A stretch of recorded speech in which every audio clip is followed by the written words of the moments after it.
अम्मा जी, ऐसा कभी नहीं हो सकता। आप मेरी माँ हैं, मैं आपकी बात पर विश्वास करूँगा। किंतु लगता है आपको गलतफहमी हुई है। रिया शराब पीने लगी है, ये मैं कैसे मान लूँ? बेटा, तेरे घर में तूफान आया है, मैं तेरी माँ हूँ। यदि तेरे घर को तबाह करने वाले तूफान की आहट ना पा सकूँ, तो मुझसे बढ़कर बेवकूफ़ कौन होगा? बस मैं तो यही कहती हूँ, जल्दी से जल्दी इंडिया आ जा और तूफान से होने वाली तबाही को रोक ले। बेटे, आलोक से बात करके अम्मा जी ने फ़ोन रख दिया।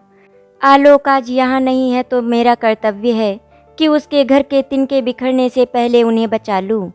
सोचते सोचते अम्मा जी वहीं सोफे पर लेट गई थी। बड़े आश्चर्य की बात है कि रिया पीती है। वे जानती नहीं थी, वो तो सोसाइटी के गेट पर बैठे चौकीदार ने सुबह बताया था।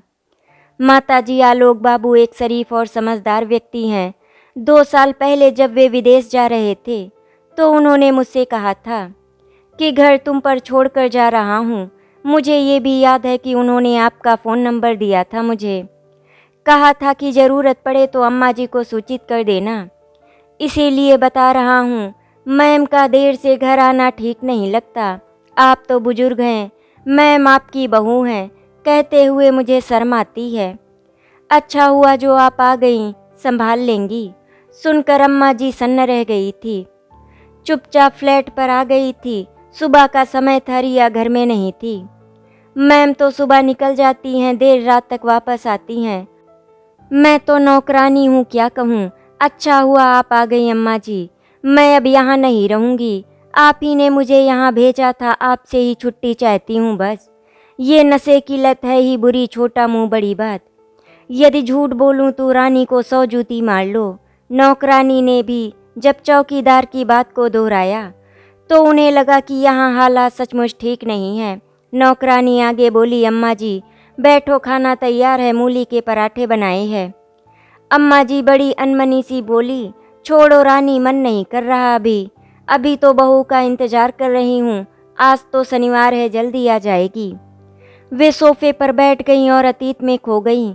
आलोक और राज अम्मा जी के 2 बेटे हैं। जब उनके पति की मृत्यु हुई थी तो दोनों की उम्र 10 वर्ष और 8 वर्ष की थी। अम्मा जी का वैसे तो नाम अनुपमा है, पर उनकी समझदारी और सोच को देख पूरा मोहल्ला उन्हें अम्मा जी कहता है। पति के ना रहने पर उन्होंने बड़ी मुसीबतों में दिन काटे हैं। सब याद है उन्हें। हरियाणा के छोटे से गांव में स्कूल की छोटी सी नौकरी थी, उसी में सारा गुजारा करना होता था। इसीलिए बच्चों को भी कंजूसी से चलने की आदत थी। अम्मा जी ने दोनों बच्चों को इंजीनियर बनाया था। कितनी परेशानी से वे पढ़े थे, अम्मा जी से ज़्यादा कौन जानता था। फिर दोनों का विवाह भी किया था उन्होंने ही। अम्मा जी खाना टेबल पर लगा दिया है। नौकरानी की आवाज़ सुनकर वे वर्तमान में लौटी। अम्मा जी 60 की होने वाली हैं। रिटायर होने के बाद आलोक के साथ रहने की सोच रही थी। आलोक की शादी को 2 वर्ष बीते तो उसे कंपनी की तरफ से एक प्रोजेक्ट के लिए जर्मनी जाना पड़ गया। 3 वर्षों का कॉन्ट्रैक्ट था, पैसे भी अच्छे मिल रहे थे। ऐसे सुअवसर को आलोक छोड़ना नहीं चाहता था। आलोक के जाने के कुछ दिनों पहले रिया ने भी एक नौकरी ज्वाइन कर ली थी। ऑफिस उसके घर से काफ़ी दूर था। एक दिन उसके एक सहयोगी ने कहा, रिया यहीं ऑफिस के करीब सोसाइटी फ्लैट है, चाहो तो किराए पर ले सकती हो। इतनी दूर आनंद विहार से द्वारका आना जाना आसान नहीं है। आनंद विहार के फ्लैट सुंदर व सस्ते भी थे। कम किराए में सुंदर फ्लैट अम्मा जी और रिया तीनों को अच्छा लगा था। आलोक के जर्मनी जाने से पहले घर बदल भी लिया था। एक रोज आलोक ने रिया से कहा, ये फ्लैट छोटा है पर गुजारे लायक है। जर्मनी से लौटूंगा तो मैं काफ़ी पैसा बचा लूँगा। 50 लाख रुपए के लगभग मेरे पास होंगे, तब मैं अपना फ्लैट खरीद लूँगा। ठीक कहते हैं आप, दिल्ली में हमारा अपना मकान होगा। लोगों का ये सपना होता है, हमारा भी ये सपना है, रिया बोली थी। दरअसल आलोक ने इस प्रोजेक्ट के लिए हामी भरी ही इसीलिए थी कि वो बरसों पहले देखा अपना घर का सपना पूरा करना चाहता था। इसीलिए एक एक पैसा इकट्ठा कर रहा था। बेशक 3 वर्षों के लिए पत्नी से दूर होना पड़े, पर यही एक रास्ता था। ये बात रिया भी जानती थी। आलोक जर्मनी चला गया। शुरू में रिया को खालीपन लगता था। अक्सर अम्मा जी आ जाती थी, पर उनकी उम्र ढल रही थी, इसीलिए आना जाना आसान नहीं था। महीनों गुजर जाते, बस फ़ोन पर सास बहू एक दूसरे का हाल ले लेती। रिया एक समझदार लड़की है, आज तक सास बहू में तू मैं कभी नहीं हुई। अम्मा जी यहाँ आकर पैर फैलाकर सोती हैं। इस पर रानी हमेशा कहती, अच्छी बहू मिली है अम्मा जी। उसी रानी के मुंह से ये सब सुनकर उनका मन खिन्न हो गया था। तभी दरवाजे की घंटी बजी। अम्मा जी ने समय देखा कि रात के पूरे 12 बजे थे। दिमाग घूम गया। अरे रानी देखो, लगता है रिया आ गई। हाँ वही है। अम्मा जी को ड्राइंग रूम में बैठा देख वो सहम गई। अम्मा जी आप। उसने खुद ही महसूस किया कि उसकी आवाज़ लड़खड़ा रही है। बहू इतनी देर? वो मेरी सहेली की बेटी का जन्मदिन था अम्मा जी, इसीलिए लेट हो गई। उसने झूठ बोला था, अम्मा जी जानती थी, फिर भी कुछ नहीं कहा सिवाय इसके, अच्छा बहू हाथ मुंह धो ले, मैं तेरे इंतजार में भूखी बैठी हूँ। वो हड़बड़ाकर बाथरूम में घुस गई थी। शावर लेते हुए वो सोचने लगी कि कुछ देर पहले नशे में धुत थी। अच्छा हुआ जो मैं वहाँ से निकल आई। पता नहीं शायद अम्मा जी को शक हो गया है या उसे यूं ही लग रहा है। और वो सोसाइटी के गेट पर बैठा मुच्छड़ चौकीदार गेट खोलते समय ऐसे घूर रहा था जैसे कह रहा हो, मैडम जी आज तो बड़ी जल्दी लौट आई। नहा धोकर वो काफ़ी हल्का महसूस कर रही थी। टेबल पर अम्मा जी उसका इंतजार कर रही थी। बेटा आलोक का फ़ोन आया था, बता रहा था प्रोजेक्ट 6 महीने पहले ख़त्म हो रहा है। वो शायद इसी साल के दिसंबर में आ जाएगा और मैं भी दिसंबर में रिटायर होकर तुम लोगों के पास रहूँगी। आलोक जल्दी आ रहे हैं सुनकर रिया के मन में खुशी की तरंग दौड़ गई।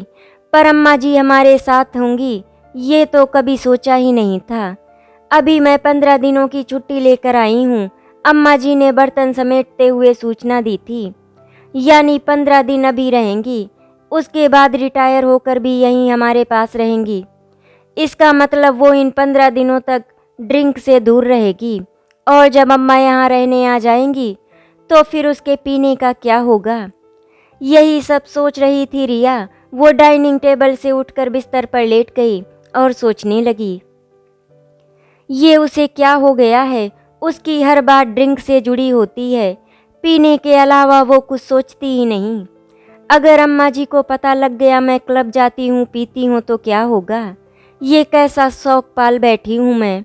बड़ा अजीब सा संयोग था जब कोमल ने उसे ऑफर दिया था, तुम अकेली हो, तुम्हारे पति बाहर हैं, कैसे वक्त काटती हो। फिर क्या करूं खाली समय में, उसने अचकचाकर कोमल से पूछा था। अरे मेरे साथ चलो, भूल जाओगी अकेलापन। कहाँ जाना होगा मुझे, मासूम सा प्रश्न किया था रिया ने। चलोगी तो जान जाओगी। कोमल ने उसके साथ शाम का समय फिक्स किया था। क्लब का अंदर का दृश्य देखकर वो दंग रह गई थी। रंगीन जोड़े फर्श पर थिरक रहे थे, लोग जाम पर जाम लगा रहे थे, यानी शराब पी रहे थे। सब नशे में चूर थे, ऐसा तो उसने फिल्मों में ही देखा था। वो एकटक सब देख रही थी। कोमल के कहने पर उसने शराब पी थी, और वो भी पहली दफ़ा। फिर तो हर दिन उसका ऑफिस में बीतता तो शाम क्लब में बीतती। कोमल शुरू में तो उसको अपने पैसे से पिलाती थी, बाद में उसी के पैसे से पीती थी। शनिवार और इतवार को ये दोनों रिया के घर में ही पीती। रिया जानती है कि वो गलत कर रही है। वो यही भी जानती है कि उसको अपने को रोक पाना अब उसके वश में नहीं है। शाम होते ही हलक सूखने लगता है उसका। कई बार रानी कह चुकी है, इस कोमल का अपना घर बार नहीं है, ये दूसरों का घर बर्बाद करके ही दम लेगी। अरे रिया बीबी, इस औरत का साथ छोड़ो, बड़ी बुरी लत है शराब की। मेरा पति तो शराब पी पी के दूसरी दुनिया में चला गया, तभी तो मुझ रानी ने इस घर में उम्र गुजार दी। बड़ी बुरी चीज़ है शराब और शराबी के दोस्ती। रानी के ताने रिया को बिल्कुल भी अच्छे नहीं लगते। जी करता उसका धक्के मारकर घर से बाहर निकाल दे, लेकिन नहीं कर सकती सी ऐसा। ये चली गई तो घर कौन संभालेगा। आज उसे घबराहट हो रही थी। जब से अम्मा जी ने ये सब बताया कि वे रिटायर होने वाली है, व्याकुल मन के साथ बड़ी देर तक बिस्तर पर करवटें बदलती रही। न जाने कब सोई, पता ही नहीं लगा। उधर आलोक को जब से रिया के बारे में पता लगा है, उसकी व्याकुलता का अंत नहीं है। वहाँ जर्मनी में स्त्री पुरुष सब शराब पीते हैं। ठंडा मुल्क है, पर हिंदुस्तान में लोग इसे शौकिया पीते हैं। स्त्रियों का यूं क्लब रेस्टोरों में पीना दुष्चरित्र माना जाता है। आलोक को अम्मा ने जब से रिया के बारे में बताया है, जर्मनी में हर स्त्री उसे रिया सी दिखती है। वो रेस्टोरों के आगे से गुजरता है तो लगता है रिया इस रेस्टोरों में शराब पी रही होगी। दूसरे ही क्षण सोचता है यहाँ रिया कैसे आ सकती है। ऑफिस में भी आलोक बेचैन रहता है। दिन रात सोते जागते रिया शराबी का ख्याल उससे जुड़ा रहता है। आलोक का जी करता है अभी इंडिया के लिए फ्लाइट पकड़े और पत्नी के पास पहुंच जाए और बाहों में भरकर पूछे, रिया तुम्हें जीवन में कौन सा दुख है जो तुमने शराब का सहारा ले लिया। आलोक कितनी खुशियां लेकर आया था जर्मनी में। इंडिया में घर खरीदेंगे, मियाँ बीबी ठाठ से रहेंगे, फिर बच्चे के बारे में सोचेंगे और माँ भी हमारे साथ रहेगी। किंतु क्यों, ये सब क्या हुआ, कैसे हुआ, किससे पूछे वो। जर्मनी में तो उसका अपना कोई सगा नहीं है जिससे मन की बात वो कह सके। वो इतना मजबूर है कि ना तो रिया से कुछ पूछ सकता है और ना ही अम्मा से। बस मन की घायल दशा से फड़फड़ा कर रह जाता है। उसे लग रहा है कि वो डिप्रेशन में जा रहा है। दोस्तों ने उसकी शारीरिक अस्वस्थता को देख उसे अस्पताल में भर्ती करा दिया था। कुछ स्वस्थ हुआ तो हर समय उसे पत्नी का लड़खड़ाता अक्सी दिखाई देता। घबरा कर आंखें बंद कर लेता। और अम्मा जी उस दिन बेटे से बात करने के बाद ऊपर से तो सामान्य सी दिख रही थी, किंतु अंदर से उनको पता था वे कितनी दुखी हैं। पूरी रात सो नहीं सकी थी बेचारी, क्या करती। आज सुबह वे हमेशा की तरह जल्दी नहीं उठ पाईं। रिया जब ऑफिस चली गई तो बेमन से उठी और स्टोर में घुस गईं। स्टोर कबाड़ से अड़ा पड़ा था, किताबें, कॉपियाँ, न्यूज़पेपर और न जाने क्या क्या पुराना सामान। कबाड़ी को बुलाकर सारा सामान बेच दिया, सिर्फ एक बंडल को छोड़कर। इसे फुर्सत में देखूंगी क्या है। सब काम खत्म करके बंडल को झाड़ पोंछ कर खोला। उन्हें लगता था किसी ने हाथ से कविताएं लिखी है। शायद वो रिया की राइटिंग है, कविताएं ही थी। देखा एक नहीं 30-35 कविताएं थी। उन्हें पढ़कर वो स्तब्ध थीं। सुंदर शब्दों के साथ ज्वलंत विषयों पर लिखी कविताएं अद्वितीय थी। यानी बहू कविताएं भी लिखती है। इस बंडल में 2-3 पुस्तकें भी थी। कभी रिया की कृतियों का संग्रह था। अम्मा जी कभी कविता संग्रह पढ़ती तो कभी हस्तलिखित रचनाओं को। इतनी गुणी है उनकी बहू और वे इससे अब तक अनजान रही। झाड़ पोंछ कर उन्हें कोने में टेबल पर रख दिया।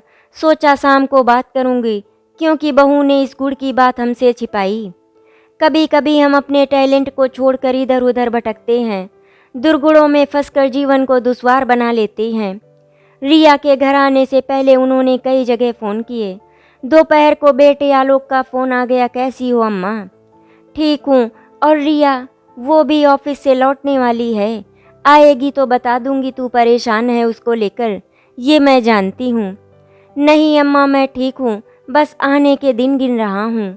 नहीं मैं जानती हूँ तू झूठ बोल रहा है, पर वादा करती हूँ तेरे आने तक घर को संभालने की पूरी कोशिश करूँगी। अम्मा की आंखों में आंसू आ गए थे। अम्मा ऐसा तो मैंने कभी सोचा ही नहीं था कि धन कमाने की होड़ में परिवार को ही खो बैठूंगा। नहीं बेटा ऐसा मत सोचो, सब ठीक हो जाएगा, थोड़ा धीरज रखो। इससे आगे बात करना संभव नहीं था। अम्मा जी का गला आवेग से भर्रा गया। जो काम से रिया लौट आई थी, चेहरे पर चिंता व परेशानी झलक रही थी। अम्मा जी को रिया की चिंता का विषय कारण पता था। अम्मा जी ने बड़ी हिम्मत करके कहा, आज बहुत थक गई हो, काम ज़्यादा था क्या। नहीं अम्मा जी, बस वैसे ही थोड़ा सिर दर्द है, आराम करूंगी तो ठीक हो जाएगा। ऐसे में वे भला कैसे कहती कि आज सारा खन्ना से उन्होंने समय लिया है। वे हमारी राह देख रही होंगी। अम्मा जी आप कहीं जाने के लिए तैयार हो रही हैं। रिया, आज मैं एक सहेली के पास जा रही थी, चाहती थी कि तुम भी साथ चलो। अरे अम्मा नहीं, फिर कभी। ठीक है जब तुम्हारा मन करे, पर वे तुमसे ही मिलना चाहती हैं। अच्छा आपने बताया होगा मेरे बारे में तभी। हाँ मैंने यही कहा था कि मेरी बहू लाखों में एक है, नेक समझदार व दूसरों का सम्मान देने वाली स्त्री है। मेरी बहू से मिलोगी तब सब भूल जाओगी, है ना बहू? वो सास की बात पर मुस्कुरा रही थी, मन ही मन कहने लगी, यानी अम्मा जी को पता नहीं कि मैं दुष्चरित्र हूँ, मैं शराब पीती हूँ, बुरी स्त्री हूँ। यदि वे जान गई तो घर से निकाल सकती हैं। वैसे जो बात अभी अम्मा जी ने अपनी सहेली से की थी, सुनकर उसे बहुत अच्छा लगा। मैं जरूर उनसे मिलूंगी कहकर पता नहीं कब वो सो गई और अम्मा जी सोफे पर उसे सोया देख सोच रही थी कि ये उठे तो मैं इसको साल ले चलूं। फिर वे भी अंदर जाकर लेट गईं। एक कप चाय बना दो रानी, सिर दर्द से फटा जा रहा है। रिया सोफे पर बैठी सोच रही थी कि उसकी नज़र कोने की मेज पर रखे एक बंडल पर पड़ी। बिजली की चमक की तरह वो उछली, ये बंडल यहाँ क्यों रखा है? मैंने इसे स्टोर में डाला था, क्यों निकाला? वो लगभग चीख पड़ी, क्या हुआ बेटा, ये बंडल स्टोर में था, मैंने आज स्टोर की सफाई की तो निकाल कर देखा, इसमें कविताएं व कुछ और भी था। सारा झाड़ कबाड़ बेच दिया, इसको फेंकने का मन नहीं किया। सोचा तुम आओगी तो तुमसे पूछ कर ही कुछ सोचूंगी। पूछना क्या है, इसे भी कबाड़ में फेंक देती। क्या करूंगी मैं इन सब का, अब सब खत्म हो गया। उसके स्वर में वितृष्णा से अम्मा जी को समझते देर न लगी कि इस बंडल से जुड़ा कोई हादसा अवश्य है जिसे मैं नहीं जानती, पर जानना जरूरी है। बेटा बोलो क्या बात है जो इतनी सुंदर रचनाओं के तुमने रद्दी में फेंक दिया? अम्मा ने फिर पुलिंदा मेज पर ला रखा। छोड़ो अम्मा जी, इस पुलिंदे को लेकर क्यों परेशान हैं? छोड़ो ये सब रचना वचना, कहते कहते उसकी आंखें भर आई थी। बेटा मैं तेरी सासू माँ हूँ, क्या बात है जो तू इतनी दुखी है और मुझे कुछ भी नहीं पता? क्या सब कुछ खुलकर नहीं बताओगी? क्या कहूँ अम्मा जी, आपको ये तो पता ही है कि मेरे पापा बहुत बड़े साहित्यकार थे। परिवार में साहित्यिक माहौल था, मुझे पढ़ने व लिखने का जुनून था। कितने ही साहित्यकारों में मेरे पिता व रचनाओं के जरिए परिचय था। मेरी शादी से पहले मेरे 3 कविता संग्रह व 1 कहानी संग्रह छप चुके थे। मेरे काम को काफ़ी सराहा गया था। एक पुस्तक पर मुझे अकादमी पुरस्कार भी मिला था। बहुत खुश थी मैं। रिया ने बात जारी रखी। सोचती थी आलोक को दिखाऊंगी तो वो गर्व करेंगे अपनी पत्नी पर। शादी के बाद जब मैंने अपनी रचनाओं तथा पुस्तकों का उनसे जिक्र किया तो वे बोले, छोड़ो ये सब, मुझे तो तुम में रुचि है। ये आंखें, ये गुलाबी कपोल, खूबसूरत शरीर, मेरे लिए यही कुदरत की रचना है। छोड़ो सब बेकार के काम, तुम्हारे लिए एक अच्छी सी नौकरी ढूंढता हूँ। समय भी कट जाएगा और बैंक बैलेंस भी बढ़ेगा। मैं समझ गई कि आलोक की सोच का दायरा सीमित है। उस वक्त मैं चुप रह गई, हालांकि उनकी बात मेरे लिए बहुत बड़ा आघात थी, लेकिन अपने आप को रोक पाना मेरे लिए मुश्किल था।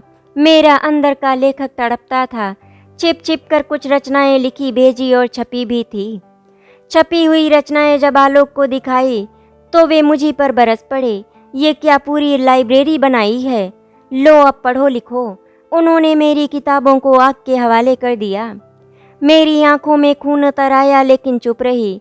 आप बताइए, जो व्यक्ति जुनून की हद तक किसी टैलेंट को प्यार करता हो, उसका जीवन साथी ऐसा व्यवहार करे तो परिणाम क्या होगा? सपना था मेरा प्रथम श्रेणी के लेखिका बनने का, पर वो बिखर गया। हताश होकर मैंने इस बंडल को इस स्टोर रूम में डाल दिया। पति के जर्मनी जाने के बाद कई बार सोचा कि फिर से शुरू करूं।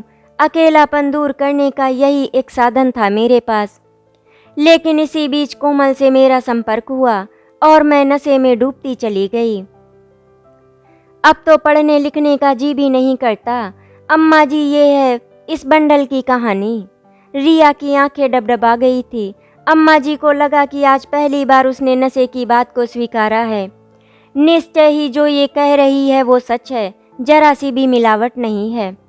और मेरे बेटे आलोक के लिए जो इसने कहा वो भी सच ही होगा। सुनकर उन्हें कोई आश्चर्य नहीं हुआ, क्योंकि शुरू से आलोक को सिर्फ पैसे से प्यार है। पैसे के अभाव में उसने मुश्किल के दिन देखे हैं, इसीलिए उसके जीवन का मकसद सिर्फ पैसे कमाना है। इसके अलावा ये हो सकता है कि आघात पाने के बाद रिया ने सोचा हो शराब में अपने को डुबोकर वो पति से बदला देगी, या शायद अकेलेपन से घबराकर उसने ये रास्ता अपनाया हो। ये तो अम्मा जी को पता था कि एक बार बच्चे को लेकर दोनों में काफ़ी खींचातानी हुई थी। आलोक बच्चा नहीं चाहता था, जब तक घर अपना नहीं होगा मैं बच्चा नहीं चाहता। जबकि रिया का कहना था बच्चा घर में होगा तो मैं व्यस्त रहूंगी, खालीपन मुझे काटने को दौड़ता है। जो भी हो, इस वक्त तो कोई और रास्ता निकालना ही पड़ेगा कि जिससे रिया के पीने की आदत पर रोक लग सके। यहाँ मैंने ये निष्कर्ष निकाला कि पति की उसके टैलेंट के प्रति उपेक्षा सबसे बड़ा कारण है। उत्साह व बढ़ावा देने की जगह आलोक ने उसकी मानसिक जरूरत पर ध्यान नहीं दिया। बस उसी का परिणाम पीना लगता है। ये सोचते सोचते अम्मा जी ने एक बार फिर बड़े प्यार से उससे कहा, बेटा तुम मेरे साथ सारा के घर चलोगी। बड़ी समझदार महिला है, साथ ही मेरे बचपन की सहेली भी। वे तुमसे मिलने को उत्सुक हैं। ठीक है, चलती हूँ। कुछ देर बाद दोनों सारा के सामने थी। वो सारा को देखकर अवाक थी। ये तो इतनी जबरदस्त लेखिका हैं, इनसे तो लोग मिलने के लिए लाइन लगाकर खड़े होते हैं। ये मुझसे मिलना चाहती हैं। लोग अपनी पुस्तक के लिए इनसे 2 लाइनें लिखाने को घंटों इंतजार करते हैं। अम्मा जी ने रिया का परिचय कराया तो रिया कहे बिना ना रह सकी। सारा जी को कौन नहीं जानता, सारे साहित्य जगत में इनके लेखन की धूम है। तभी अम्मा जी ने वो बंडल सारा की मेज पर रखा। सारा, मैंने तुझे बताया था कि मेरी बहू भी लिखती है। हाँ, बताया था। ये हैं इसकी कुछ रचनाएं और कुछ पुस्तकें। रिया लगातार सारा को देख रही थी। सारा रिया की रचनाओं को पढ़ रही थी। पढ़ने के बाद मुस्कुराकर बोली, अद्भुत, मैं हैरान हूँ, इतनी सी उम्र में इतना सुंदर चयन, विषय चयन और प्रस्तुति। मैंने तो कितनी ही किताबें छपवाई है, पर ऐसी रचनाएं, वाह बेटा, इसको आप मेरे पास छोड़ जाओ, कल तुम्हें फ़ोन पर डिटेल बताऊंगी। फिर भी अनुपमा, मैं ये भविष्यवाणी करती हूँ कि ऐसे ही ये लिखती रही तो एक दिन ये उभरती हुई रचनाकारों की श्रेणी में उच्चतम स्तर पर होगी। सारा से मुलाकात के बाद सासू माँ के साथ रिया लौट आई। रिया को रास्ते भर यही लगा कि सारा जी अभी भी वही वाक्य दोहरा रही हैं। ऐसे ही ये लिखती रही। घर पहुंचकर वो अपने मन को टटोलती रही थी। ये कैसी भविष्यवाणी थी जिसने उसके मन में खुशियां और उत्साह के फूल बरसाए थे। इतनी बड़ी लेखिका के मुंह से ऐसी तारीफ सपने में भी वो आज की मुलाकात के मीठे सपने देखती रही थी। सुबह सवेरे आज उसने अटैची में रखी कुछ और रचनाओं को निकाला था, उन्हें भी ठीक ठाक करके मेज पर छोड़ा था। तभी फ़ोन की घंटी बज उठी। मैं सारा बोल रही हूँ। कल आप जिन रचनाओं को छोड़ गई थी उन्हें मैंने एक पुस्तक के रूप में सुनियोजित करने को दे दी है। पुस्तक का नाम मैं अपने अनुसार रखूं तो आपको कोई आपत्ति तो नहीं होगी? नहीं मैम, नहीं, कभी नहीं। हाँ, एक बात और, साहित्यकार मीनल राज और प्रिया से इन कविताओं के लिए 2 शब्द लिखवाने का निश्चय किया है हमने। बाकी मिलोगी तो बताऊंगी। उसे लगा वो सपना देख रही है। मीनल राज और प्रिया इतने दिग्गज लेखक हैं दोनों। खुशी उसके अंग अंग से फूट रही थी। वो बैठे बैठे मुस्कुरा रही थी। अरे क्या हुआ, किसका फ़ोन था? अम्मा जी ने पूछ ही लिया। इतनी क्यों खुश है? वो सारा मैम का फ़ोन था, वे कह रही थी। उसने सारी बात अम्मा जी को बताई। उसके चेहरे पर थिरकती प्रसन्नता इस बात का सबूत थी कि वो इसी की तलाश में थी और उसने अपना रास्ता पा लिया अपने खोए जुनून और टैलेंट के लिए। इसके बाद वो कई बार सारा मैम के पास गई। रिया कभी कभी पूरा दिन उनकी लाइब्रेरी में पढ़ती रहती। पुस्तकों व रचनाओं को लेकर सारा मैम से विचार विमर्श करती। इस बीच कोमल कई बार उसके घर आई, पर रिया की सासू माँ ने कहा, बेटा अब वो तुम्हारे चंगुल में कभी नहीं फंसेगी, जाओ। 2 महीने बाद रिया को एक लिफाफा मिला। उसमें 25,000 रुपये का एक ड्राफ्ट था और एक पत्र भी था। पत्र में लिखा था, प्रिय रिया, तुम्हारी 2 पुस्तकों के प्रकाशन की कीमत है, स्वीकार लो। अगले महीने हम और तुम जयपुर पुस्तक मेले में जा रहे हैं। एक और खुशखबरी है, समीक्षा हेतु तुम्हारी दोनों पुस्तकों को कुछ पत्र पत्रिकाओं में भेजा है। ये पत्रिकाएं भी तुम्हारे पास जल्दी ही पहुंचेंगी। शुभकामनाओं सहित सारा। ड्राफ्ट देख उसकी बांखें खिल गई। अम्मा जी के हाथ में दूंगी, ये उनकी मेहनत का फल है। ये सोचकर रिया पीछे मुड़ी तो पाया उसके हाथ में ड्राफ्ट देख अम्मा जी मुस्कुरा रही थी। मिल गया ड्राफ्ट। आपको कैसे पता? कल शाम को सारा का फ़ोन आया था। उसने मुझे इस ड्राफ्ट के बारे में बताया था। वे अभी भी मुस्कुरा रही थी, शायद अपनी जीत पर। लेट्स सेलिब्रेट अम्मा जी, रिया की खुशी देखते ही बनती थी। अरे आज तो खुल जाए बोतल, अम्मा जी ने चुटकी ली। छोड़ो अम्मा जी, जितना नशा मुझे आज चढ़ा इस ड्राफ्ट से, उतना बोतल में कहाँ। आज हम दोनों डिनर बाहर करेंगे, आपकी प्रिय मक्के की रोटी और सरसों का साग साथ में। वो अम्मा जी की ओर देख रही थी। मक्खन मार के लस्सी। अम्मा जी ने उसकी बात पूरी की और खुशी से बहू को सीने से लगा लिया। आशा करती हूँ आपको हमारी कहानी अच्छी लगी होगी। अगर आपको हमारी कहानी अच्छी लगी तो वीडियो को लाइक एंड शेयर करें, चैनल को सब्सक्राइब करें। वीडियो देखने के लिए आपका धन्यवाद।